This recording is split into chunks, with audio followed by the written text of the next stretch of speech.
Pretty cool, right?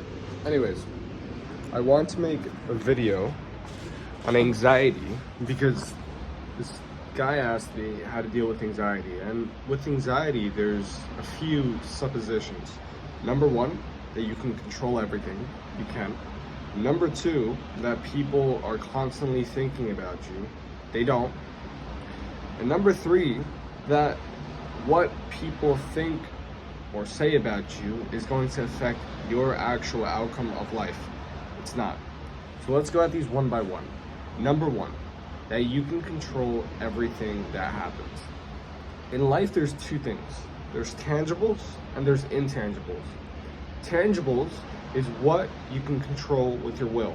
Your body weight, how you dress, how you speak, how you think to a certain extent.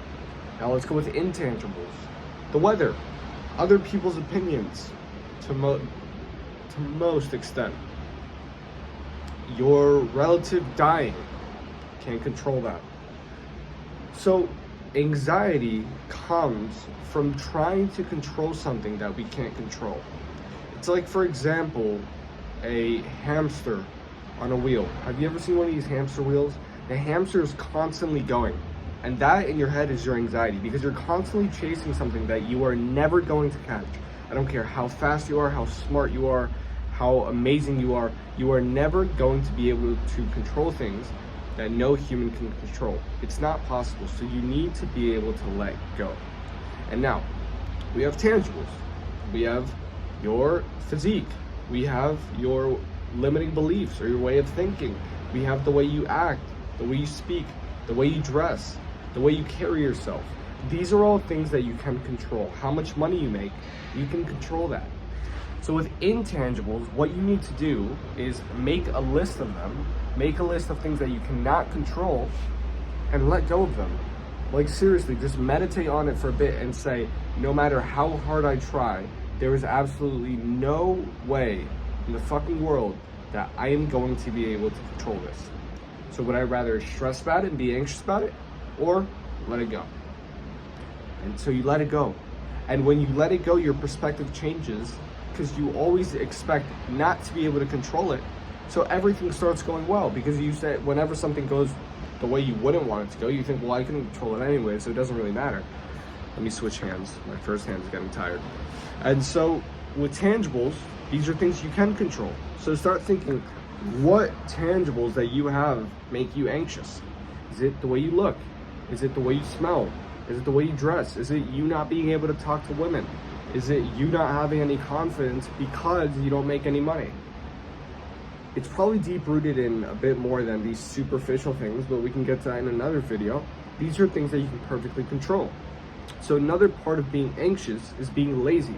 Because if you were constantly taking action on the things that made you anxious, I promise you, you would be 99% less anxious. So for example, if you're constantly anxious because your mom has to pay the rent, but she's getting like very, very fucked up over paying the rent.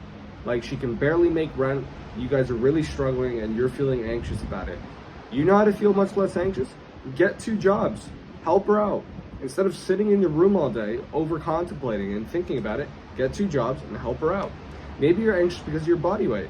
Why don't you start going to the gym twice a day? Or go 1 time a day to lift weights, another time a day to just walk. It's better than, again, scrolling on reels and staying at home and crying yourself to sleep with anxiety. And I know what you're feeling because I've experienced anxiety for the longest time and I didn't even want to admit it. That's how bad it was. I didn't want to admit it. I would experience social anxiety whenever I would go up to someone or whenever I would talk to someone, even in my friend group when we would be introduced to another friend group. I was always that person that was a bit nervous. My armpits would start sweating, which they still do because I'm a sweaty guy, but whatever. And another big sort of anxiety that I had that was a type of social anxiety, I guess, was the anxiety of reading out loud. Yes, reading out loud. In class, my absolute biggest fear, and I'm telling you my biggest fear as in I was just completely shut down, was reading out loud.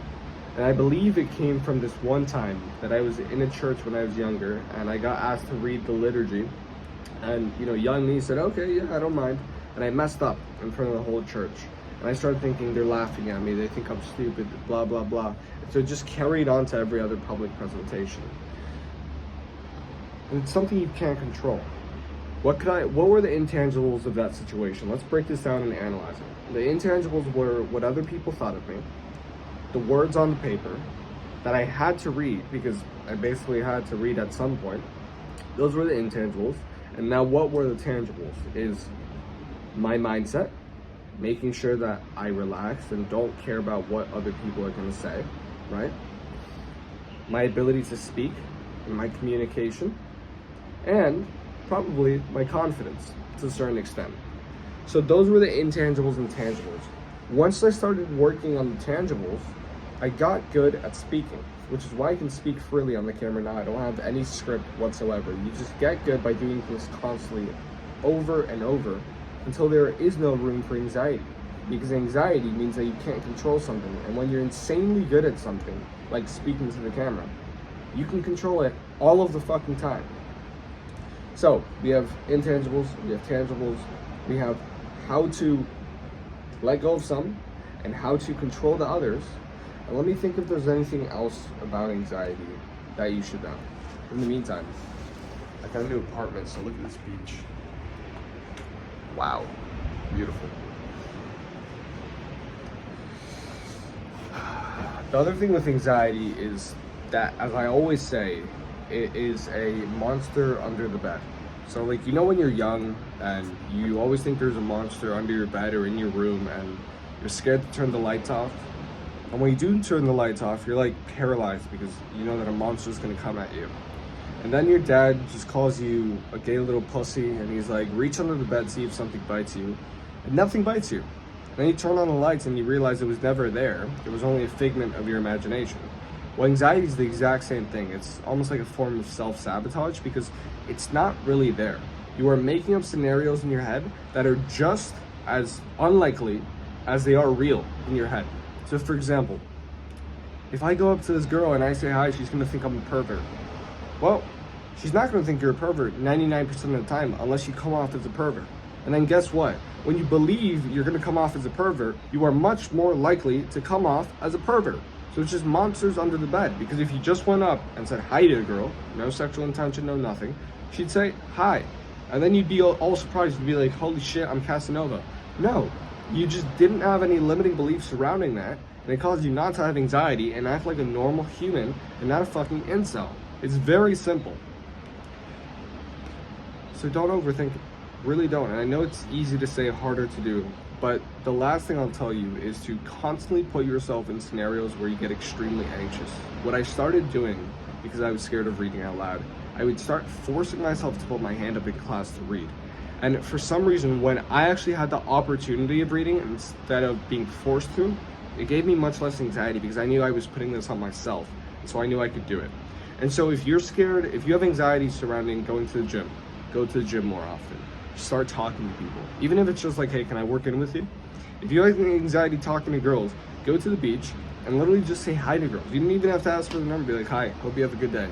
Start easing yourself in. If you have anxiety, I don't know, with other, like making friends, go out on the street and shit, you can even tell them, hey, I have anxiety making friends. You want to be my friend? It'll be a bit weird, but I mean, you can do it, or you can just say hi to them, which is a much simpler option. And once you ease yourself into this, constantly making yourself uncomfortable, you are going to improve. So if you take everything I said in this video and you actually apply it, in the next 6 months, you will have much less anxiety. Now it's up to you to take the action. Take care.